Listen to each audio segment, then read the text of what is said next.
Kaylee Water Ninja here with another Pokemon video. I hope you enjoyed learning the basics of Pokemon types in my previous post, and if you missed that one, we'll be willing to check it out. In this video, I'm going to be giving my own techniques for remembering which Pokemon types are super effective against others. So without further ado, let's get into the video. Today, I'm only going to cover why types are super effective against others, because it's a great place to start in advancing your Pokemon battling. You don't have to know every single weakness and resistance to be an effective player, but having a few tricks and some valuable knowledge on which attacks will do the most damage can really give you an edge on those who don't take the time to study up. After all, I've only learned the super effective pairings and I'm already having great results, so I'm excited to share some of my tricks with you. Now, there are a lot to get through with 18 types, so I'm going to get right into it. The first type is Fairy. Fairies beat dark types because light prevails over darkness. Fairies embody light and pureness, so it is only natural they would expel darkness. Furthermore, they defeat fighting types as they can fight without the use of physical contact. They use their magic powers to creatively fight, whereas fighting types can only attack in close range. Fairies have more abilities at their disposal. Lastly, they beat dragons as the better mythical creature. When it comes to fantasy types in Pokemon, which is only dragons and fairies, fairies are considered stronger. This is to balance the strength of dragons as well.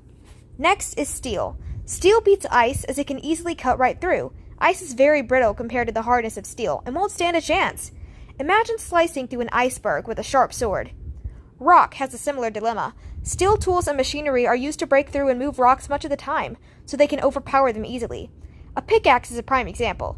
Last, fairies in some lore are hurt badly by iron, such as seen in Maleficent, so steel can be viewed as a close relative. Now for dark types. Dark beats Psychic, as darkness seems to have a psychological effect on many people, even when there is nothing to be afraid of. Darkness has a way of getting into your head, and that can be used to its advantage. As for ghost types, they can't defeat darkness as they aren't able to interact or harm it. It isn't a physical being they can attack, so the darkness quickly overtakes them. Moving on quickly, dragon types, which are only super effective against dragons. This is because they are all highly powerful beings with differing skill sets. After all, dragons know their kind the best, and will be knowledgeable on how to take advantage of their weaknesses. Basically, dragons are only super effective against themselves. Next is Ghost. Ghost types are effective against psychics for a reason similar to why Dark is, by the way of common fears.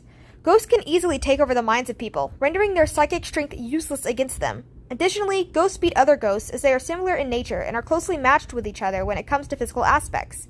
Similar to dragons, they are super effective against themselves. Now for Rock. Rock types beat Fire, because if you put enough boulders on a fire pit, it will eventually snuff it out. The fire is choked out by the cool and stony objects. Furthermore, Rock beats Ice, because if you throw a rock at an ice sculpture, it's going to fracture and fall apart quickly. As for flying types, rocks are too heavy for them to move, so they are kept weighed down by them and are unable to get away. Or as some say, you throw a rock at a bird, and it doesn't exactly survive. And last is Bugs, for if you surround a slug or snail by only rocks, it will eventually dry out as it couldn't reach any hydrating soil. Now on to bug types. Bugs are strong against grass because they are invasive to plant life by eating them and making them into homes. Plants can't object when a caterpillar is gnawing at its chlorophyll. Bugs are also effective against psychic types as most people are frightened by bugs, even though they are much smaller than them. Those creepy crawlies can just sneak up on a target easily. And lastly, bugs are powerful against darkness because unlike most people, they don't care. They hang out in the darkness to hide and conceal themselves much of the time, so darkness isn't something that gets them down. For example, bugs can be found in corners, walls, and underground in complete darkness. They can battle off that fear easily. Moving to Psychics. They beat fighting types because they have a way of manipulating the target. Usually a fighter is going off of purely muscle and strength, whereas Psychics can get into their head and plant seeds of doubt. Additionally, Psychic types are strong against poison because they are smart enough to cure its pollutinous properties. No poison is going to last long in the presence of a psychic, because to them, it's mind over matter. Halfway through now, and on to Flying. Flying types are strong with grass types, because birds make nests and live in trees using the available plants. As for Fighting, the fighter type is grounded and can't reach the altitude of a flying opposer. And last is Bugs, which are eaten by birds, or more simply put, the bird gets the worm. Now for Ground. Ground type Pokemon are excellent against fire for reasons similar to Rock. You can snuff out a fire if you throw sand on top of it. As for electric, even when a lightning strike hits the ground, that spot isn't damaged by it, and the current continues underground.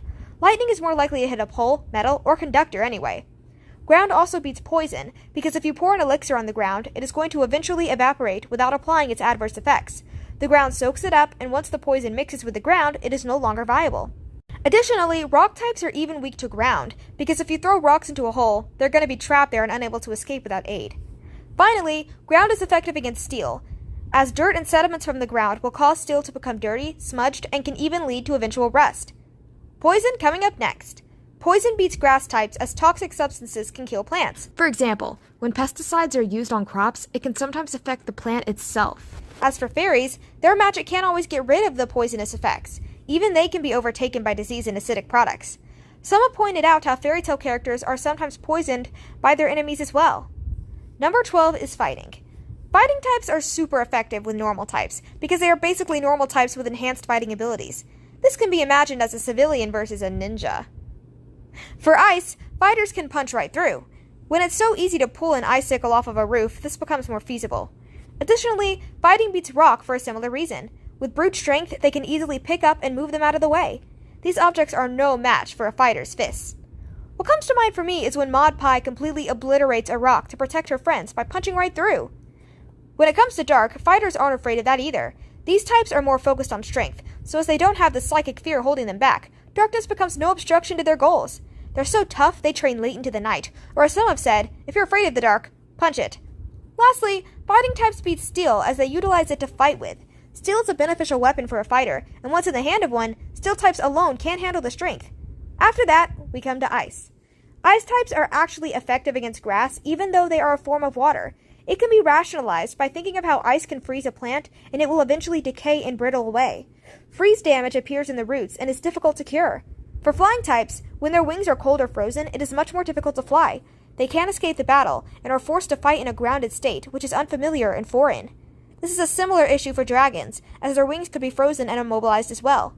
Finally, ice beats ground, because when permafrost appears on terrain, it is extremely difficult to get rid of. Additionally, as the permafrost thaws, microbes begin to decompose the material. Just a bit further, we have grass. Grass types are strong against water because plants soak up water in photosynthesis. Grass also takes over ground, as grass can grow on top of it and take over as it fills the once barren soil. Lastly, rock types are weak to grass as moss covers rocks and trees can grow on boulders, in turn holding them in place. Large roots could constrict the rock in some cases. Next up is electric types.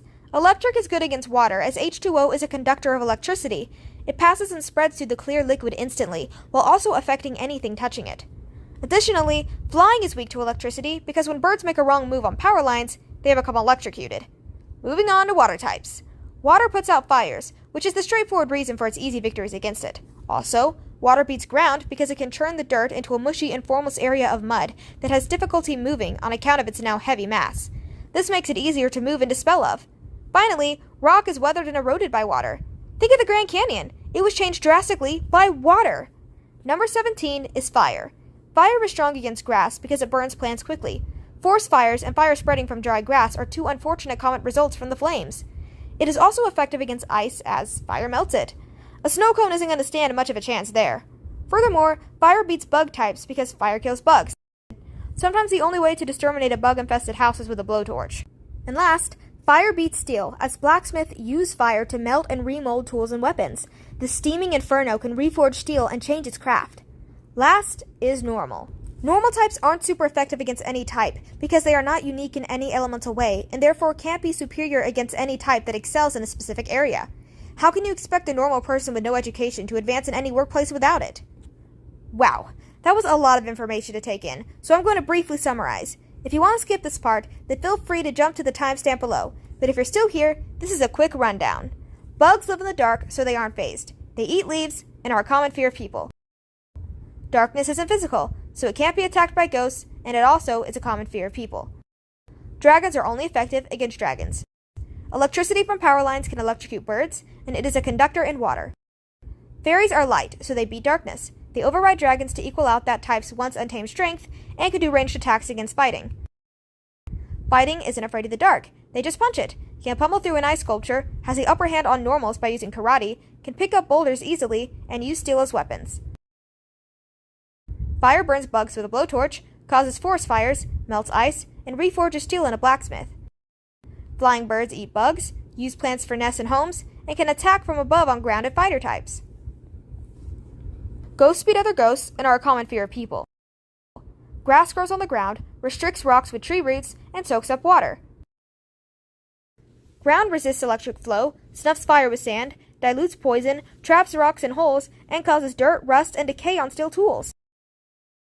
Ice freezes dragons' and birds' wings, causes ice damage on plants, and permafrost on the ground.